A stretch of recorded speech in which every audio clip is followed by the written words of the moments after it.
Hello, everyone, and welcome back to the Future in Review podcast. I'm Berit Anderson, the COO of Future in Review. And for those of you who have never heard of Future in Review before, we run the annual FIRE conference, which The Economist has called the best technology conference in the world. Now, in our free time, the other arm of our business, Strategic News Service, provides its subscribers with the most accurate source of information about the future of technology and the global economy. So if you enjoy these podcast updates, you can sign up for a free trial of the Strategic News Service Global Report using the link in the description of this video. And today I am here with Evan Anderson, who is the CEO of Invent IP, our initiative focused on fighting nation-sponsored intellectual property theft. He's also an analyst for the Global Report. And we're going to be talking today about his recent report on ASML, a company that you may or may not have heard of, but serves a very important role in the global tech ecosystem. So Evan, you wrote about very specifically about the chip industry, but ASML itself is not a chip maker. Can you explain why you focus on them in particular? Yeah, so I think really over the past couple of years, it's become a very hot topic in media to talk about TSMC, which is the Taiwanese chip maker that holds a huge percentage of the global market. I think it's around 60%. And that's a big deal, right? So that is very valid. It's good to see TSMC kind of finding more broad distribution plans in the future, right? They're moving a lot of production into the US. And I think that'll be a really important thing, because no matter what you've created, with TSMC, you've created an extreme bottleneck in just one spot.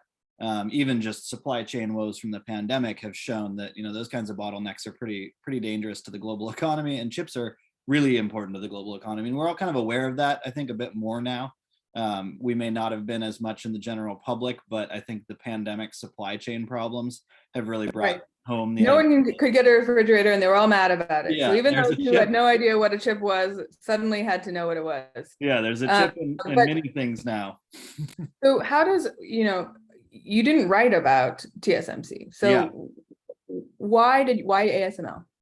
So I think the real point here is if you're worried about where the chips are coming from, and that's a bottleneck, then just wait, because it turns out that lithography, which is essentially the science behind printing these chips, is much more important and much more concentrated, because you can't make any chips anywhere if you don't have a specific type of equipment set. And ASML is in fact pretty much the only producer of these equipment sets, particularly when it comes to what's called EUV, which is extreme ultraviolet.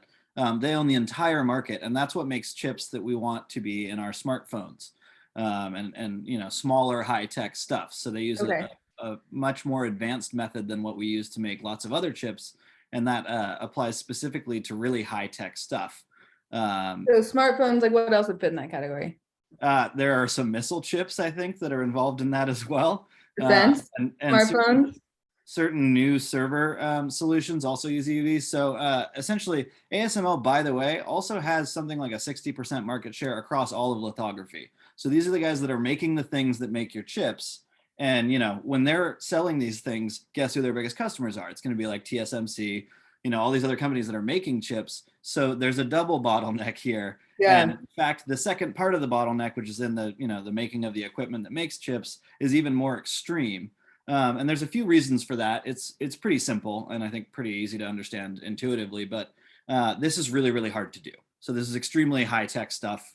ASML has built up this kind of accidental, or probably on their part, purposeful monopoly over time. But the reason that it's a monopoly that we can't change anything about is that this is like extremely high-tech, deep knowledge production, right? And it takes a long time. It's difficult to develop new products. It takes a long time to produce the equipment that they do produce. So it's kind of like the type of market that you would think of normally as being a little bit more like a government controlled market, because it's such a long R&D cycle. Heavily R&D, and heavy levels of R&D investment. Yeah, and so it's very difficult for it's very difficult for new competitors to enter that arena, right? It's not like tomorrow I can just come up with a new startup that can suddenly kind of catch up with 50 years of, and there is of course government R&D involved, right? These markets don't evolve all of a sudden. They evolve over a long period of time with certain R&D projects that came out of, various US government agencies or European government agencies. And over time, evolution and a bunch of different things, including laser technology, et cetera, helps to create this. So this company, ASML, is much more of a single point of both success and failure potentially in the entire market. And as we all know, the global economy is extremely dependent at this point on high-tech chips, but also on general chips, which, like I said, they also have about a 60% market share of all the lithography methods, including some older ones that other folks now use as well. But I think that no matter what, if you're looking at the global economy in the modern era and you see a single company that is building the equipment that will drive all the other products that are going to be high value products, that's a big deal, right? So that's why we chose to focus on ASML. So tell me a little bit more about, you've mentioned, as we've talked about on this podcast many times before, China, generally speaking, doesn't really care who develops the IP. They will and have figured out a way to gain access to that intellectual property, import it into their country and resell it or repurpose it for their own use. Yeah. Have they done that with ASML? Yeah, they've certainly tried. And I think nowhere have we seen, well, there's a few places, but few places have we seen more exciting headlines lately than what's going on in China with the chip industry. And I think a lot of people that watch may actually, have heard of this in kind of the daily news. But there's a bit of a story here, which is, one, it's always harder. The Chinese government will go after anything, right, that they think will make them money and help them build missiles, et cetera. They're, of course, going to target that industry. Two, it's always harder to steal and then immediately reproduce or copycat anything that's extremely complex. So it's much easier to steal the design for a bicycle than it is for a lithography machine that has taken 40 years to develop and requires experts to run and requires very specific details in the process that you can't screw up if you want it to work, right? So they have certainly targeted the industry. In fact, there is a now closed case, legal case, with ASML and a Chinese national who was able to exfiltrate a bunch of data in kind of the way that they usually do. And for people who are more curious about this whole process and how this tends to work, you should sign up for SNS and read the report, because I kind of delve into the details here. But in general, let's just say it's not working very well. And there's kind of two options there. It's unclear because it's not publicly disclosed what was stolen in terms of IP. But it is clear at this point that they do not, at the main Chinese company that's state sponsored that would receive this kind of stuff, they do not appear to be able to do the EUV process and create high-tech, small chips with EUV. It's been investigated. It looks like they are producing some of these chips, but it looks like what they're using is DUV, and therefore they would have trouble scaling up production. It would be difficult for them to make, any sort of line of chips at scale using old methods to just sort of hone in on a couple, being able to make a couple little fancy chips. So there's a lot more to that. Again, it's worth reading the report to get into it. But the long story short is that did not seem to work so far for them. And that, I think, is why, is that it's an extremely complex thing. You can get some of the IP, but not all of it. You might get the plans for one part of a machine. You may not have any idea what expertise you need in order to make the actual process of production work, right? So that's not working for them yet. I'm sure they'll try again. I'm sure they'll keep trying because this is a really important market and they know it. But one of the things that will make it harder is that they use something called human intelligence quite often.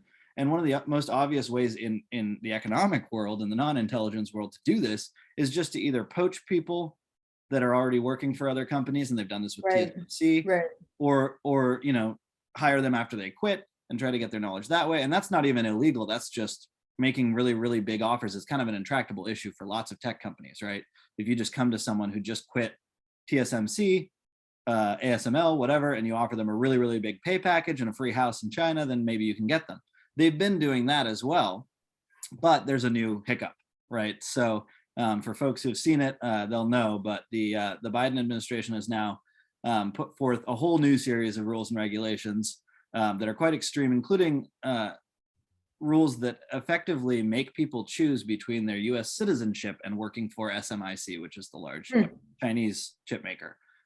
So that's going to deeply complicate things. It's been interesting watching how that's playing out, but so far there's been a mass exodus from Chinese chip industry by lots and lots of know-how, right? Lots of people who would be necessary for figuring this out. And that, I think, will have deep implications moving forward for their ability to copycat anybody else's chips or lithography. Right. Well, so I want to stop here because I think we've talked about a lot of aspects of the market, China's competitiveness. If you are interested in learning more about ASML's current market value and why Evan and SNS thinks it is undervalued in the long term, if you're interested in learning more about how China is using IP theft to compete and the specifics of when to expect if they could be competitive or not, we hope that you will register for membership in the SNS Global Report. You can do that at the link below this video.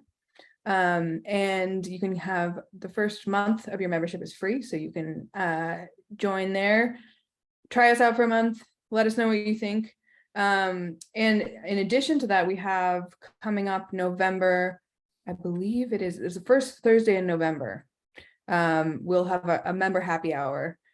So if you join SNS now, you can come to that member happy hour, meet Evan, meet me in person, virtually in person. But we hope that you will do so. So Evan, thank you so much for your time and Absolutely. for all of your continued research and work on these many overlapping subjects. Yeah, and I hope to see some new faces at our next happy hour. We have first Thursdays every month. We have a happy hour, so it's always very fun. There's a lot of smart folks in the room, some of whom you would probably know the names of.